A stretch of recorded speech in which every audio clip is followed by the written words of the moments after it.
जय श्री कृष्णा। राधे राधे। आज अपने सुनेंगे सूर्य षष्ठी व्रत कथा। साल 2023 में सूर्य षष्ठी का व्रत 21 सितंबर गुरुवार को रखा जाएगा। सूर्य षष्ठी का व्रत भाद्रपद मास के शुक्ल पक्ष में आने वाली षष्ठी तिथि को रखा जाता है। माना जाता है कि जो भी महिला इस व्रत को पूरे विधि विधान से पूरा करती है वो धन धान्य, पति पुत्र और सुख से संपन्न रहती है। इस व्रत के काफी कठोर नियम होते हैं। अगर आप भी सूर्य छठ का व्रत रखना चाहती हैं तो छठ वाले दिन सुबह जल्दी उठें और स्नान करके साफ सुथरे वस्त्र धारण करें और व्रत का संकल्प लें। उसके बाद में सूर्य देव को अर्घ्य दें।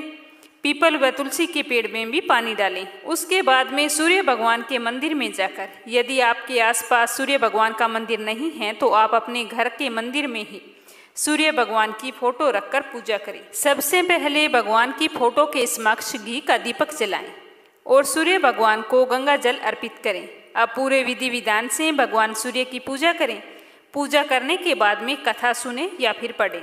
उसके बाद में भगवान सूर्य को चढ़ाए गए प्रसाद को जब स्वयं भोजन करें तो उस समय ग्रहण करें। सूर्य षष्ठी व्रत में एक ही समय भोजन किया जाता है, वो भी बिना नमक का भोजन करना होता है। सूर्य षष्ठी व्रत का पारण शाम को सूर्य अस्त होने से पहले पहले कर लेना चाहिए। तो आइए सुनते हैं सूर्य षष्ठी व्रत कथा। एक समय की बात है, प्रियव्रत नाम के एक राजा थे। उनकी पत्नी का नाम मालिनी था।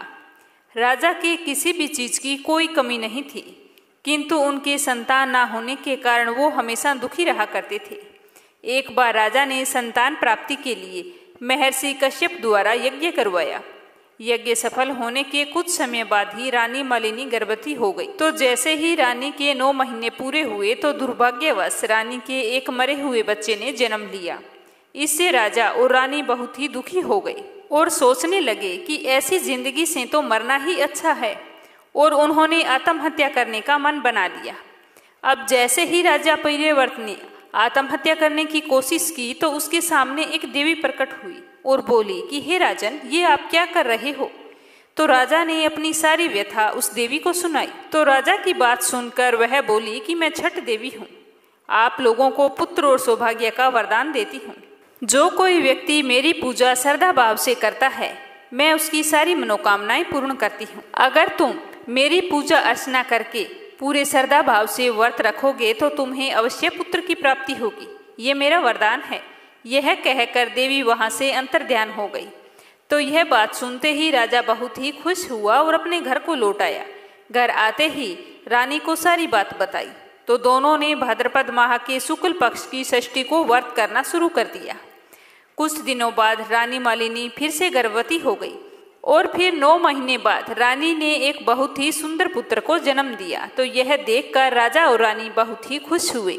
तब से लेकर आज तक इस पावन व्रत को सभी महिलाएं अपने अखंड सौभाग्य और पुत्र प्राप्ति और उसकी लंबी उम्र की कामना के लिए रखती है। तो चलिए अब सुनते हैं दूसरी कथा। प्राचीन समय की बात है, एक गांव में एक बुढ़िया रहती थी।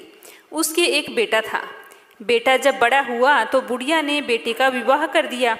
वह बुढ़िया सूर्य षष्ठी का व्रत किया करती थी। भगवान सूर्य देव और छठी मैया की पक्की भगत थी। परंतु उस बुढ़िया की बहू आई जो बिल्कुल ही विपरीत विचारों वाली थी। वह पूजा पाठ में बिल्कुल भी विश्वास नहीं रखती थी। वो बूढ़ी माई उसे खूब समझाती थी कि बेटा व्रत किया करो, सुबह शाम पूजा पाठ किया करो, लेकिन उस पर कोई भी असर नहीं होता था। ना तो वो खुद पूजा पाठ करती और बूढ़ी अम्मा को भी पूजा पाठ करने से मना किया करती थी। एक बार की बात है कि बूढ़ी अम्मा का छठी माता का व्रत था। तो यह देखकर बुढ़िया की बहू उन पर हंसने लगी और कहा कि अम्मा, दुनिया कहाँ से कहाँ तक पहुँच गई है। लोग आसमान को छू रहे हैं और एक आप हैं जो आज के समय में इतनी अंधविश्वासी हैं। किंतु बुढ़िया पर अपनी बहू की बातों का कोई भी असर नहीं हुआ। वह बहू की बातों को अनसुनी करके पूजा की तैयारी में लग गई। बहू ने फिर से कहा कि अम्मा, ये सब बेकार की बातें हैं। अगर आप इस उम्र में इस तरह भूखी प्यासी रहोगी तो बीमार पड़ जाओगी। अपने बहू के मुंह से ये बात सुनकर बुढ़िया मुस्कुराई और बोली कि बहू, मेरी शादी के बाद मेरे कोई संतान नहीं थी। तब मुझे किसी ने यह बताया था कि अगर मैं सूर्य षष्ठी का व्रत करूंगी तो मुझे अवश्य संतान की प्राप्ति होगी। तो मैंने सूर्य षष्ठी का व्रत करना शुरू कर दिया। तो सूर्य षष्ठी व्रत के प्रभाव से ही मुझे तेरा पति पुत्र के रूप में प्राप्त हुआ। मैं तो कहती हूँ कि इस वर्ष तुम भी सूर्य षष्ठी का व्रत कर, तो माता तेरी पुकार भी सुनेगी और जल्दी ही तेरी गोद भी हरी भरी कर देगी। पर बहू ने बुढ़िया की बात नहीं मानी और वह बोली कि मुझे तो सुंदर पति मिल गया है, मुझे और कुछ नहीं चाहिए। मेरी जिंदगी सुखपूर्वक व्यतीत हो रही है, मैं क्यों भूखी मरूं। तो बूढ़ी अम्मा ने कहा कि बेटा इस तरह से नहीं बोला करते। लाख समझाने के बाद भी बहू पर कोई भी असर नहीं हुआ, वो तो पूरी नास्तिक थी। इतने में बूढ़ी अम्मा का बेटा वहां पर आ गया और अपनी पत्नी से बोला कि तुम्हें पूजा पाठ नहीं करनी तो मत करो, किंतु मेरी माँ से झगड़ा मत करो। मैं बचपन से देखता आ रहा हूँ कि मेरी माँ सूर्य षष्ठी का व्रत बड़ी ही श्रद्धा भाव से करती है। मुझे मेरी माँ के पूजा पाठ से कोई आपत्ति नहीं है, तो तुम्हें क्यों है। चलो अब जल्दी से जाकर तैयार हो जाओ, छठ माता की पूजा के लिए घाट पर जाना है। तो बहू बिना रुचि लिए पूजा पाठ के लिए तैयार होकर घाट पर चली गई, लेकिन वहां पर वह पूजा करने के लिए नहीं बैठी, बल्कि मेला देखने के लिए चली गई और मेले में इधर उधर घूम घूम कर आनंद लेती रही। कुछ देर बाद उसका पति उसे पूजा के स्थान पर ना पाकर इधर उधर ढूंढने लगता है। तभी उसकी नज़र अपनी पत्नी पर पड़ती है, तो वह एक हलवाई की दुकान के आगे स्वादिष्ट मिठाइयों का आनंद लेती हुई नजर आती है। तो उसका पति उसके पास जाकर कहता है कि तुम यहाँ तक आ गई हो तो कुछ देर माँ के साथ पूजा में बैठ जाओ, मिठाई बाद में खा लेना, माँ का भी तो व्रत है। तो बहू बोली कि मैं पूजा पाठ में नहीं बैठूंगी, मैं तो मेला देखूंगी। आपने बोला बस मैं आ गई, इससे आगे कुछ नहीं। छठी मैया की पूजा आपको और आपकी माँ दोनों को मुबारक हो, आप ही करो ये पूजा पाठ। पत्नी की बात सुनकर पति वहां से बहुत ही दुखी होकर चला जाता है और स्नान करने के लिए जैसे ही नदी में डुबकी लगाता है तो वह नदी में डूब जाता है और जोर जोर से चीखता है। तो वहां पर मौजूद सभी लोग उसकी आवाज़ सुनकर दौड़ते हैं, किंतु इतने में वह पानी में डूब जाता है। जैसे ही बुढ़िया को पता लगता है कि उसका बेटा नदी में डूब गया तो वह जोर जोर से रोने लगती है और छठी मैया से कहती है, माता मुझसे ऐसी कौन सी गलती हो गई है जिसकी इतनी बड़ी सजा दे दी। बोलो माँ, ऐसी क्या गलती हो गई जिसके कारण मेरी हरी भरी गोद को आपने सुना कर दिया। यदि आपको मेरा पुत्र वापस लेना था तो मुझे दिया ही क्यों था, मैं तो इसी नदी में कूदकर जान दे दूं। उधर पूरे मेले में भी शोर मच रहा था कि एक व्यक्ति घाट पर डूब गया है। तो बहू ने यह बात सुनी तो वह दौड़ती हुई पूजा स्थान पर आई तो देखा कि उसकी सासू माँ तो जोर जोर से पुत्र योग में रो रही थी। तो यह देखकर बहू को सदमा लग जाता है, जिसके कारण वह बुढ़िया से कहती है कि मैंने तो आपको पहले ही कहा था कि छठ पूजा के चक्कर में मत पड़ो, आपके अंधविश्वास के कारण मेरी मांग सुनी हो गई है।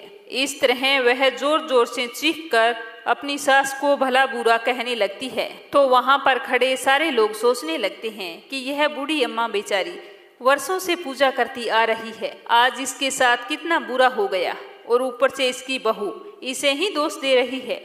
तो सारे लोग छठ माता से प्रार्थना करने लगते हैं कि हे माँ, इस बुढ़िया की पुकार सुन लो और इसका बेटा लौटा दो। छठी मैया तो बहुत ही दयालु है, वह अपनी भक्तों की बात बहुत ही जल्दी सुनती है। तो बुढ़िया रोती रोती जैसे ही जान देने के लिए नदी में कूदने वाली होती है, तभी अचानक नदी में से एक जोरदार लहर आती है और उसी लहर में बुढ़िया का बेटा पानी से बाहर आ जाता है और वह खड़ा होकर अपनी माँ के पास आ जाता है।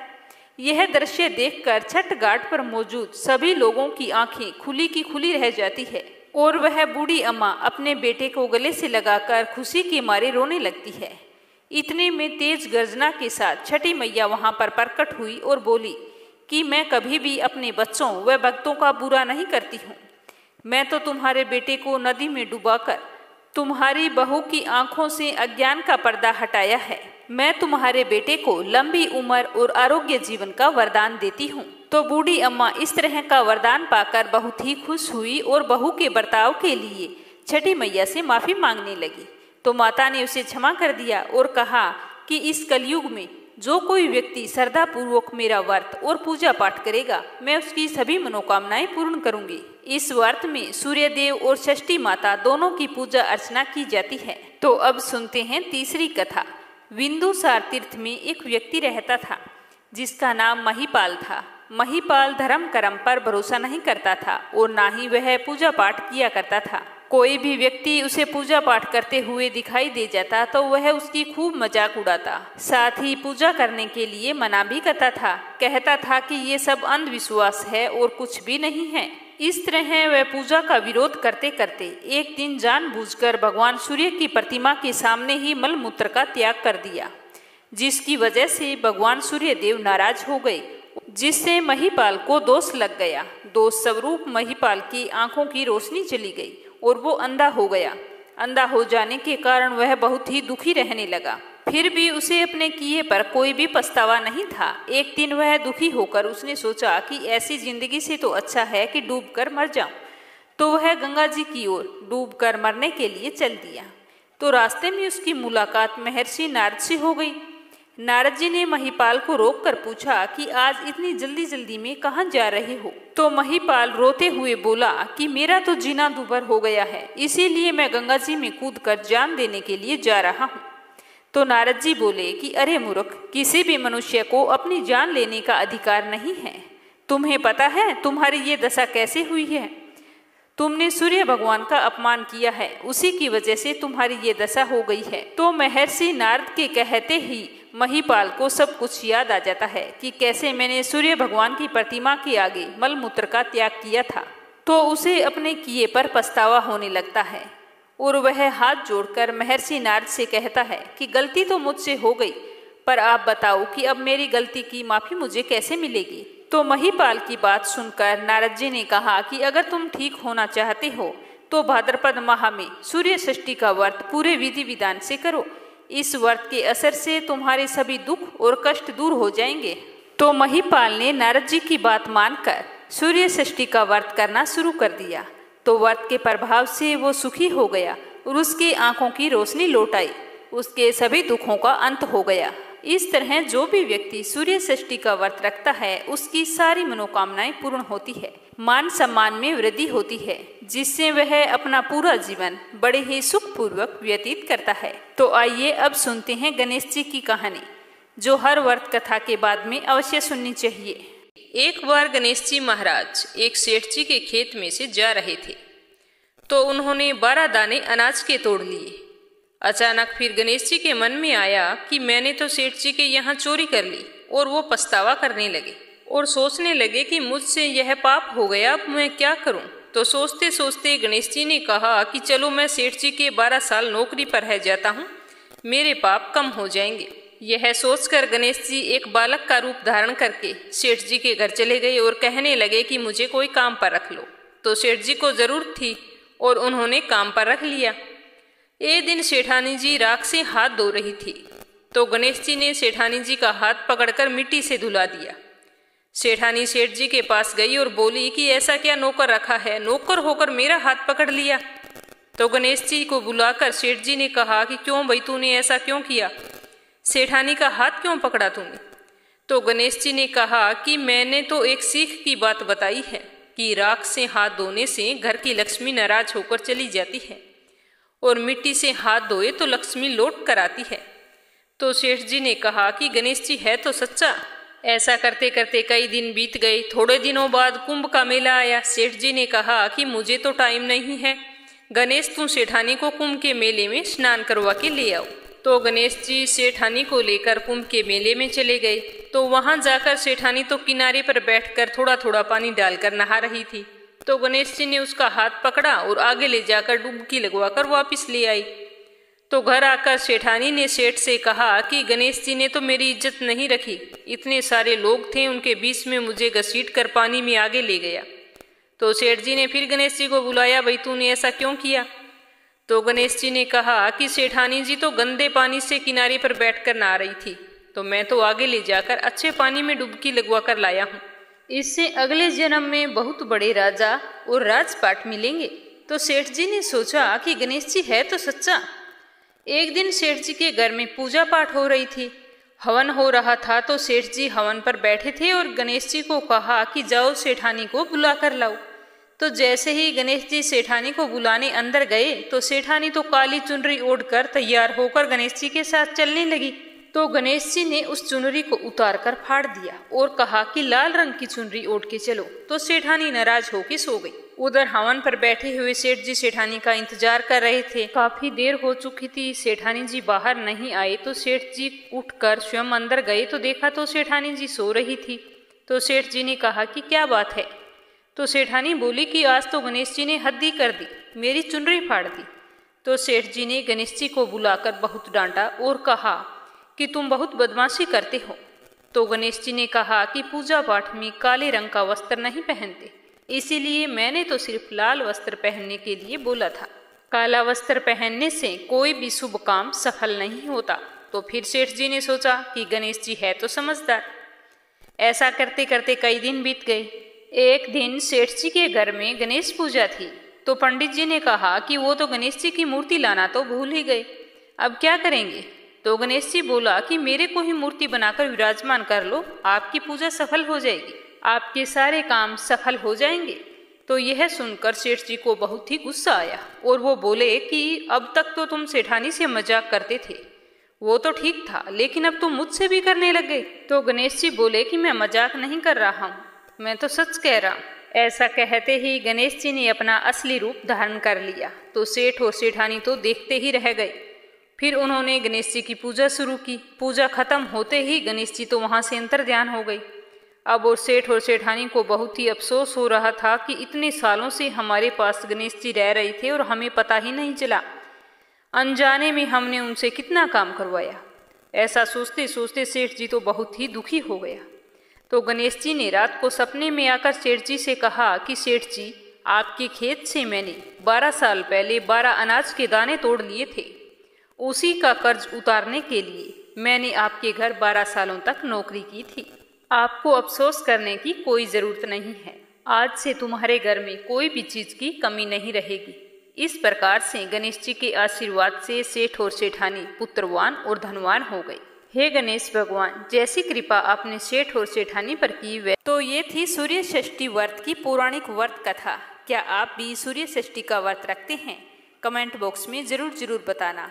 साथ ही कमेंट बॉक्स में जय हो सूर्य देव की, जय हो छठी मैया की अवश्य लिखना। भगवान सूर्य देव और छठी मैया आपकी समस्त मनोकामनाएं पूरी करें। श्री कृष्णा, राधे राधे।